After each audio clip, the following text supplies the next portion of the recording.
स्वागत है प्यारे विद्यार्थियों आपका अध्याय 14 जिसमें हम इंट्रोडक्शन करेंगे प्रायिकता। यह हमारी 10वीं कक्षा के एनसीईआरटी के मैथ का आखिरी अध्याय है। इसमें हम पढ़ेंगे प्रोबेबिलिटी के बारे में।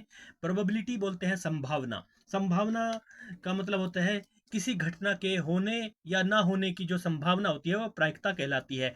प्रायिकता को हम पीई से दर्शाते हैं। पी का मतलब होता है प्रोबेबिलिटी, ई का मतलब होता है इवेंट, इवेंट का मतलब होता है घटना। यानी इसका जो हमारे पास फॉर्मूला, आपको मैंने प्रायिकता की परिभाषा बता दी है। प्रायिकता होती है किसी घटना के होने या ना होने की जो संभावना होती है उसे प्रायिकता कहा जाता है। घटना के यानी किसी घटना के होने या ना होने की जो संभावना होती है उसको हम प्रायिकता कहते हैं। इसका बेसिक इंट्रोडक्शन समझ लेते हैं। प्रायिकता का जो फॉर्मूला होता है हमारे पास वो इस प्रकार से होता है कि हम इसके लिए हम लिख सकते हैं कुल अनुकूल परिणाम या कुल संभव परिणाम और कुल परिणाम, या लिख सकते हैं संभव परिणाम। इसका फॉर्मूला लिखेंगे हम संभव परिणाम। दो तरह से लिखा जा सकता है, कुल अनुकूल परिणाम जो हम पिछली कक्षा 10वीं कक्षा में पढ़ चुके हैं, पिछली यानी 9वीं में 8वीं में अगर प्रोबेबिलिटी पढ़ी हो तो उसमें भी यही बताया गया था, कुल अनुकूल परिणाम बटे कुल परिणाम। तो इसमें ये भी लिख सकते हैं संभव परिणाम बटे कुल परिणाम, कुल परिणाम। अब यहां तक आपने क्लियर कर लिया संभव परिणाम बटे कुल परिणाम। उसके बाद आ जाती है बात कि किसी प्रायिकता के होने और ना होने की जो प्रायिकता होती है, इसमें जो पीई लिखा है यह है प्रायिकता होना। हाँ, इसका मतलब होता है ई लिखा है ना यहाँ पे, हाँ, तो इसका मतलब है हाँ यानी हो रही है। और यहाँ पर डैश हो सकता है या बार हो सकता है ऊपर की तरफ। तो जो ई के घटना के ऊपर ऐसा हो तो इसका मतलब होता है ना या नहीं। इसको हम नहीं, घटना नहीं हुई। तो जब घटना होने और घटना प्लस घटना ना होने, यानी अगर घटना होने और घटना ना होने की प्रायिकता किसके बराबर होती है? एक के बराबर होती है। ये आपको नियम याद रखना है। तो इसी से हमारे आगे के कुछ फॉर्मूले बनेंगे। तो वो कैसे बनेंगे? यानी ये घटना हुई है और घटना नहीं भी हुई है तो उसकी प्रायिकता एक के बराबर होती है। और इसमें क्या फॉर्मूला बनता है? तो ये अगर घटना हुई है पीई, ऐसे घटना हुई है तो ये किसके बराबर होगी? तो इधर जाकर हमारे हम बीज गणित में पढ़ चुके हैं ना कि जब बराबर से इधर संख्या को उधर ले जाते हैं तो माइनस हो जाती है। तो पीई, ये जो डैश है ये बार ले लो, ये डैश ले लो, ये नहीं तो इसके बराबर होगा। और इसी प्रकार से पीई यहाँ पर हमारे पास अगर डैश है यानी घटना नहीं हुई तो ये किसके बराबर होगी? एक माइनस घटना हुई के। तो यहाँ पर प्रायिकता ई। इस प्रकार से इसके दो फॉर्मूले बनेंगे आगे अगर आप इसके अध्ययन करेंगे तो ये जब आप सवाल हल सॉल्व करेंगे उसमें हल के तौर पर ये आपके पास मान आएगा। तो एक पॉइंट यहाँ पे क्लियर होता है। दूसरा आ जाता है कि प्रायिकता जो पीई है, कोई घटना होना, वो किसके बराबर होती है और किससे कम नहीं हो सकती। तो किसी भी प्रायिकता का मान जो होने का मान है वो न्यूनतम मान शून्य होता है, या शून्य यानी जीरो के बराबर होता है। न्यूनतम मान, न्यूनतम मान जो है वो जीरो होता है, न्यूनतम मान शून्य होता है या शून्य के बराबर होता है, के बराबर होता है।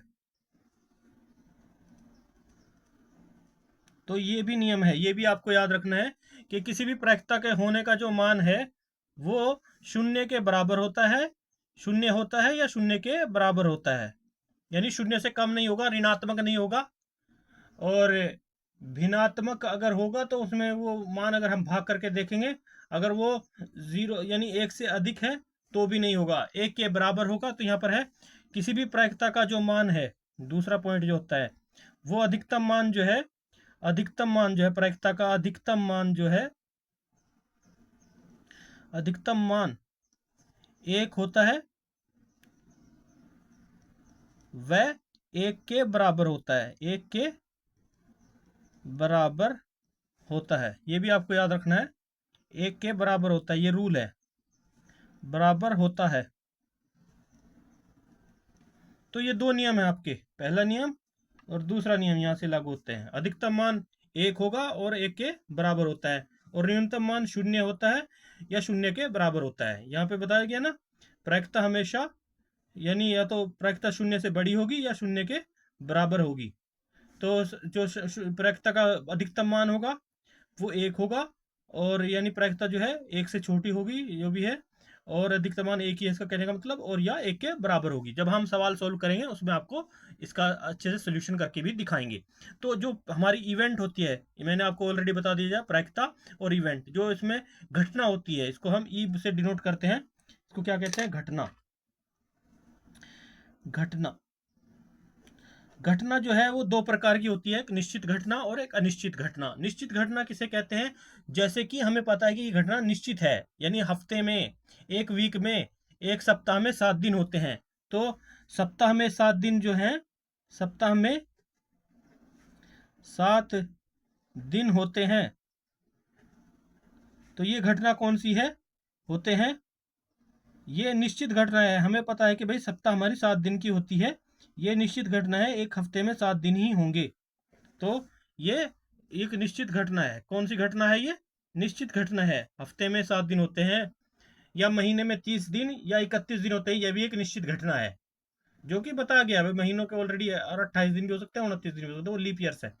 तो जो निश्चित चीजें हैं उसे हम निश्चित घटना के तौर पे लेते हैं। और साल को जैसे हमने कर लिया कैलकुलेट कि भाई 60 में 100 यानी 365 दिन होते हैं साल में, या 366 दिन होते हैं, ये भी निश्चित घटना है। लेकिन अनिश्चित घटना क्या है? जिस घटना का हमें पता नहीं होता और उसके बारे में कुछ निश्चित नहीं होता, उसको हम अनिश्चित घटना कहते हैं। ये भी आप समझ गए होंगे, अनिश्चित घटना। तो इसका एग्जांपल हम यहाँ पे इससे समझ लेते हैं। यहाँ पे हमने एक बाल्टी दी है, इसके अंदर एक बाल्टी ली है हमने। बाल्टी में हमने 3 लाल बॉल डाल दी हैं। कौन सी 3? लाल लाल बॉलें डाल दी हैं, और 2 हरी डाल दी हैं, और एक नीली गेंद डाल दी है। तब इनकी प्रायिकता कैसे निकालेंगे? तो इसका हम बताते हैं तरीका, इसमें ही हमारा सूत्र भी लागू हो जाएगा। तो ये सब चीज़ें समझने के लिए हम आपको यहाँ पे बता देते हैं कि कैसे निकालेंगे इसकी प्रायिकता। एक बाल्टी के अंदर हमने 3 गेंदें डाल दी हैं, तो प्रायिकता इसके अंदर सबसे पहले तो ये आपको पता होना चाहिए कितने परिणाम है, कितनी गेंद है टोटल। तो लिखेंगे कुल गेंदें, कुल गेंद कितनी है इसके अंदर, इसको समझ लेंगे तो आपका ये फॉर्मूला जो प्रायिकता का है, संभव परिणाम बटे कुल परिणाम, ये बहुत सारे सब में लगेगा, तो यहाँ पर भी लगेगा ये। तो कुल गेंदें कितनी हमारे, यानी कुल परिणाम कितने हैं, कहने का मतलब कुल गेंदें हमारी होगी 1 2 3 4 5 6, 6 गेंदें हैं। तो ये 6 क्या है? हमारा कुल परिणाम है। इसको आपको याद रखना है, कुल परिणाम क्या है? ये कुल परिणाम के बराबर है ये। तो ये भी आपको पॉइंट याद रखना है। 6 गेंदें हैं, तो ये हमारी कुल गेंदें 6 हैं। तो लाल गेंदें कितनी है? लाल गेंदें 3 है। तो कुल लाल गेंदों की संख्या, कुल लाल गेंद हमारी 3 है, 3 गेंद है लाल। तो लाल गेंदें 3 है।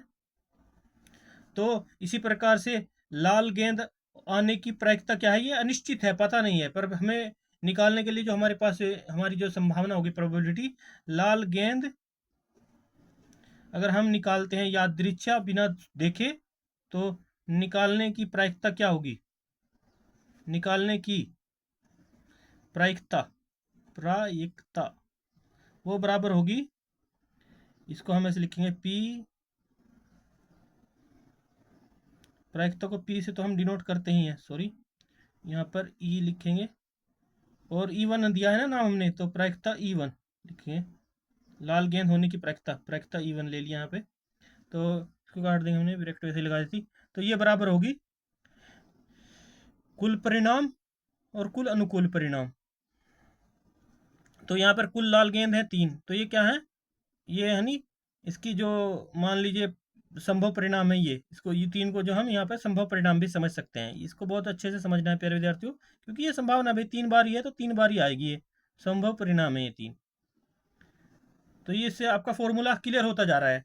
तो P बराबर होगा, इसको निकालने का फॉर्मूला होता है संभव परिणाम, यानी कुल अनुकूल परिणाम जो आ सकते हैं, ठीक ठीक, संभव परिणाम बटे कुल परिणाम। तो ये फॉर्मूला यहाँ पे लग गया ना प्यारे विद्यार्थियों, में पहले बताया था आपको। तो हमारे पास क्या आ जाएगा यहाँ पे? तो यहाँ पर ये फार्मूला लगाने के बाद हमारे पास प्राप्त आ जाएगा, कुल परिणाम हमारे पास 6 है। तो यानी पीई की जो इवेंट 1 की जो हमारे पास लाल गेंद होने की प्रायिकता जो है, तो वो होगी, कुल परिणाम हमारे पास 6 है और संभव परिणाम 3 है। तो 3 से 6 को आगे डिवाइड करेंगे तो प्राप्त होगा 1/2। तो इसी प्रकार से हरी गेंद होने की प्रायिकता भी आ जाएगी, हम डायरेक्ट लिख देंगे हरी गेंद, कि हमें पता है ऑलरेडी हरी गेंद 2 है, तो इसके ये जो कुल संभव परिणाम 2 है, तो हरी गेंद आने की प्रायिकता या प्राप्त होने की प्रायिकता जो है पीई इंटू E2 लिख देंगे यहाँ पे, और ये प्राप्त होती कि डायरेक्ट हमें पता है कि इसके 2 ही परिणाम है, 2 गेंदे हैं, हम यहाँ पे शॉर्टकट में आपको बता रहे हैं। तो 2 बटे और कुल परिणाम इसके 6 हैं टोटल, क्योंकि ऑलरेडी आ चुके हैं, कुल 6 परिणाम है सबके, तो इससे भी काटेंगे तो ये 1/3 प्राप्त होगा, 1/3 प्राप्त होगा इसके हरी गेंद आने की प्रायिकता। इसी प्रकार से नीली गेंद आने की प्रायिकता, नीली गेंद आने की प्रायिकता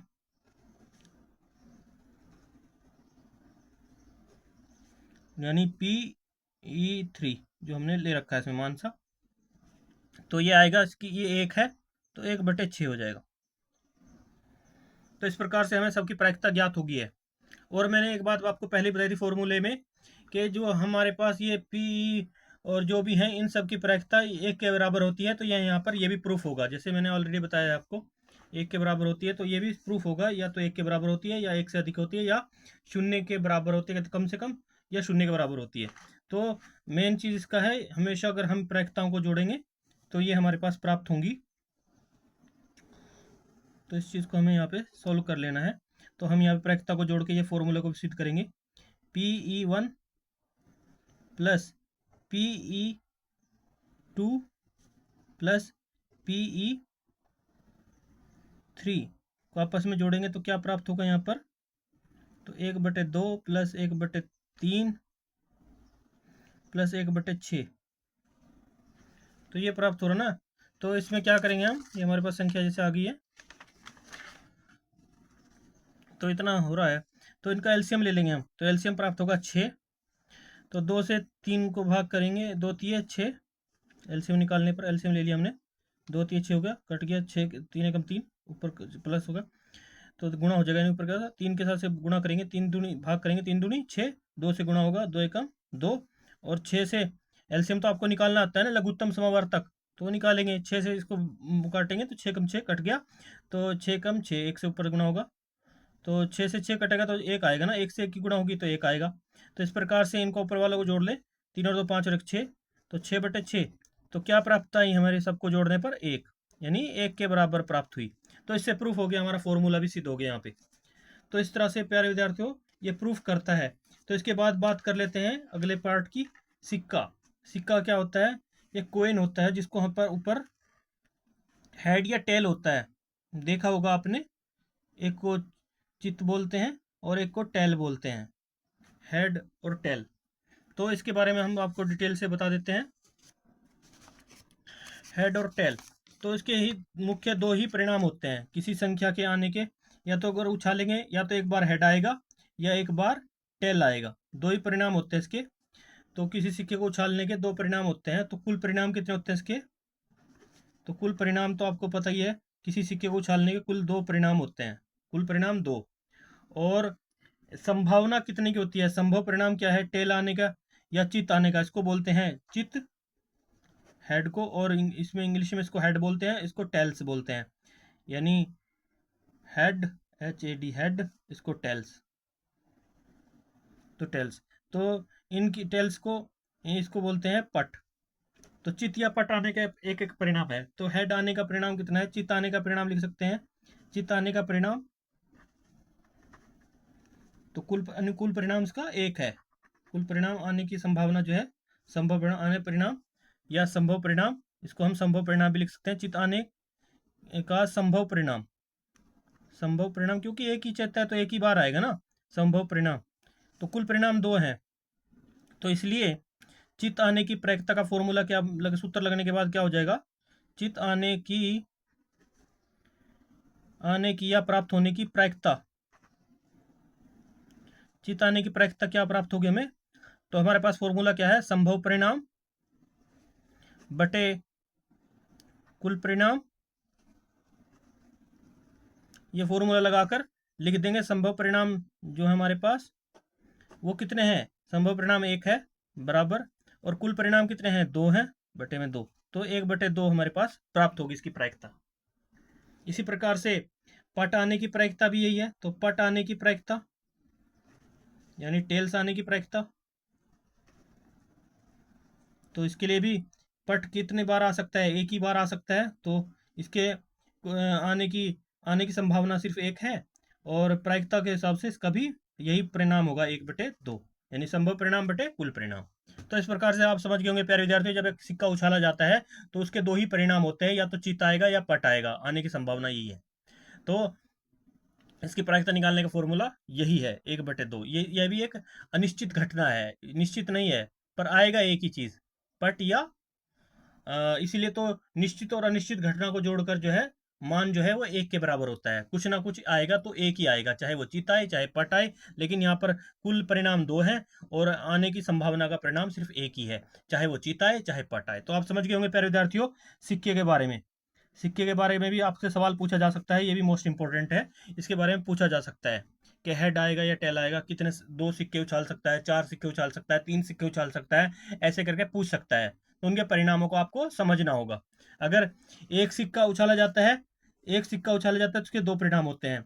दो सिक्के उछाले जाते हैं तो 2 × 2 उसके चार परिणाम होते हैं, और इसी प्रकार से गुणा होती है, इसमें भाग नहीं जमा नहीं होती। इसी प्रकार से तीन सिक्के उछाले जाएंगे तो तीन सिक्कों के एक परिणाम, एक सिक्के का परिणाम 2 है, तो 2 × 2, तो तीन सिक्के उछालने का परिणाम कितने होंगे, उछालने के परिणाम 8, कुल परिणाम होंगे 8। तो इस प्रकार से आपको समझना है, इसको कंफ्यूज नहीं होना है, सवालों में पूछा जाएगा। ये तीन सिक्कों के बारे में पूछा जा सकता है, चार सिक्कों के बारे में जा सकता है, इसे जोड़ना नहीं है, गुणा करना है, इस पॉइंट को ध्यान रखना आपको प्रायिकता में। तो आगे बढ़ते हैं, अब बात कर लेते हैं पासे की।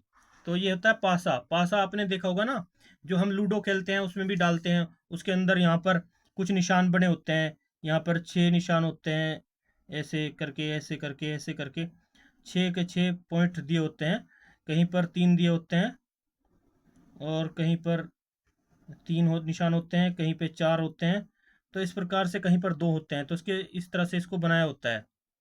तो इसीलिए इसको भी आपको समझना होता है। तो कहीं पे 4 है, कहीं पे 3 है, कहीं पे 2 है, तो इस प्रकार से इसमें टोटल अंक जो है 6 होते हैं।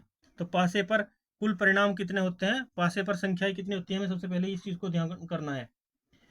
तो सबसे पहले हमने आपको और चीज़ें सब समझा दी, उसके बाद बात कर लेते हैं, हमारी वीडियो लंबी होती जा रही है।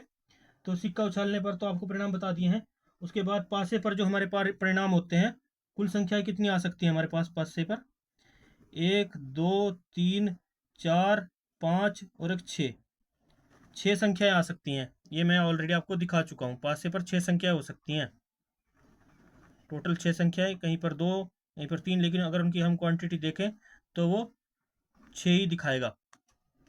तो किसी पासे पर जो है 6 अंक होते हैं।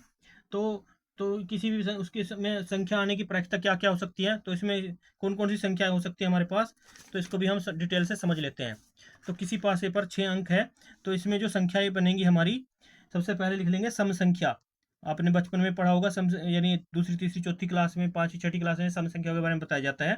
सम संख्या वे होती हैं जो 2 से भाग हो जाती हैं, सम संख्या कहते हैं। तो सम संख्या हमारी कौन कौन सी है, इसमें 2 है, 4 है और 6 है, ये हमारी कौन सी संख्याएं हो गई, सम संख्याएं। तो सम संख्या की जब प्रायिकता निकालने की फॉर्मूला जब पूछा जाएगा तो उसकी कुल संभव परिणाम 3 है। तो सम संख्या आने की प्रायिकता क्या होगी, 3/6 हो जाएगी, तो 1/2। तो इस प्रकार से इसका उत्तर आएगा कर दो। तो वो तो हम जब प्रायिकता निकालेंगे तब की बात है, लेकिन उससे पहले मैं सम संख्या के बारे में बताता हूँ कि इसके अंदर कौन कौन सी पासे से संख्याएं निकल के हमारे पास प्राप्त होंगी। सम संख्या प्राप्त होगी, विषम संख्या प्राप्त होगी। विषम संख्या किसे कहते हैं, जो 2 से भाग नहीं होती है, 2 से विभाजित नहीं होती है, उसको विषम संख्या कहते हैं। तो विषम संख्याएं कौन कौन सी है हमारे पास, इसमें 1 है, विषम संख्या 1 है, 3 है और 5 है, जिनका मान पूरा पूरा नहीं आता, यानी दशमलव करके आता है, वो विषम संख्याएं कहलाती हैं। तो ये 1 हो गया, 3 हो गया, 5 हो गया। इसी प्रकार से भाज्य संख्या कौन सी होती है, भाज्य संख्या होती है जो 2 से भाग हो जाती है, भाज्य संख्या। भाज्य संख्या लिख लेंगे, भाज्य संख्या जो है 2 से भाग हो सकती हैं, दो को हम भाज्य संख्या नहीं लिखेंगे क्योंकि दो तो ऑलरेडी है ही, लेकिन भाज्य संख्या इसमें 4 और 6 है। 4 और 6 है। कौन सी भाज्य संख्या है?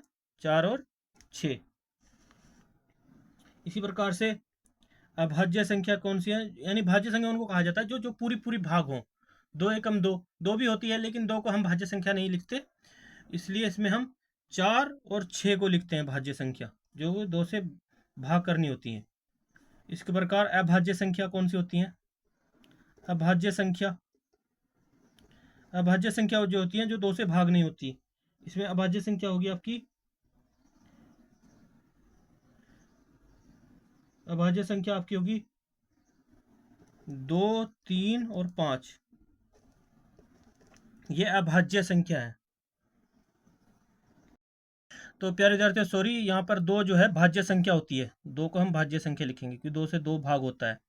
और यहाँ पर अभाज्य संख्या जो है हमारी वो 3 और 5 है। 3 और 5 जो है अभाज्य संख्या है, जो दो से भाग नहीं होती।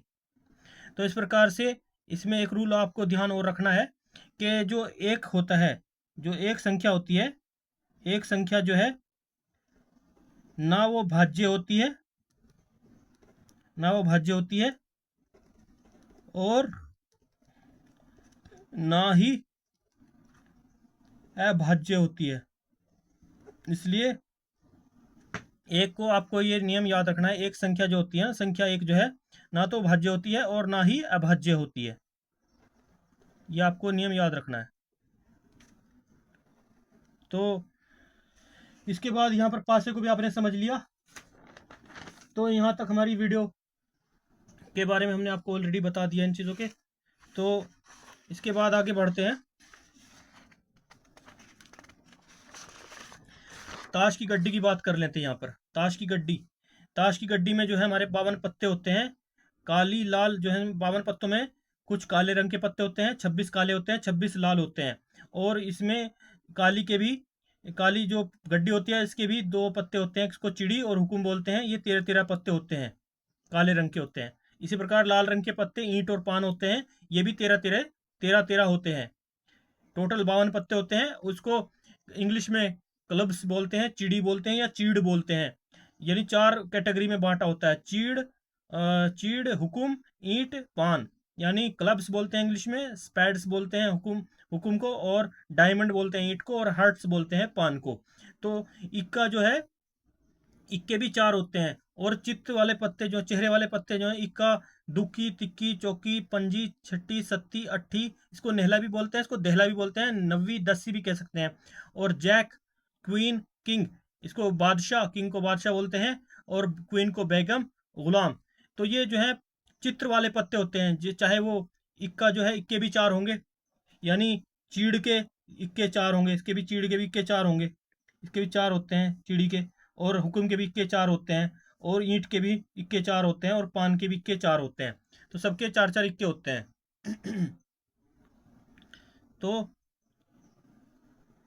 तो इस प्रकार से आप समझ गए होंगे।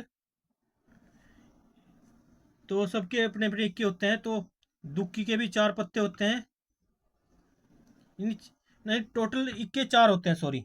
इसका भी एक इक्का होता है, और इसका भी एक इक्का होता है, और इसका भी होता है, हुक्म का इक्का एक, और इसका भी। टोटल इक्के 4 ही होते हैं, सॉरी, हमने आपको थोड़ा कंफ्यूज कर दिया। इक्के हमारे 4 होते हैं, चाहे वो चीड़ का इक्का हो, चाहे स्पैड का इक्का हो, और हर्ट्स का इक्का हो। इक्के 4 होते हैं, 4 इक्के होते हैं। और चेहरे वाले पत्ते जो है हमारे 3 होते हैं। हर कैटेगरी में चेहरे वाले 3 पत्ते होंगे।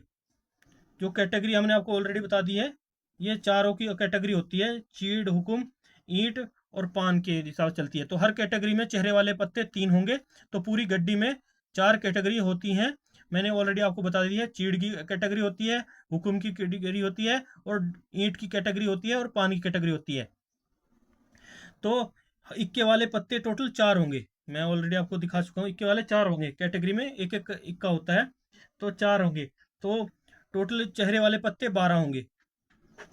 इसी प्रकार से दुक्की के भी 4 पत्ते होंगे, तिक्की के भी 4 पत्ते होंगे, और चौकी के भी 4 पत्ते होंगे, और पंजी के भी 4 पत्ते होंगे, और छठी के भी 4 पत्ते होंगे, सत्ती के भी 4 पत्ते होंगे, और अट्ठी के भी 4 पत्ते होंगे।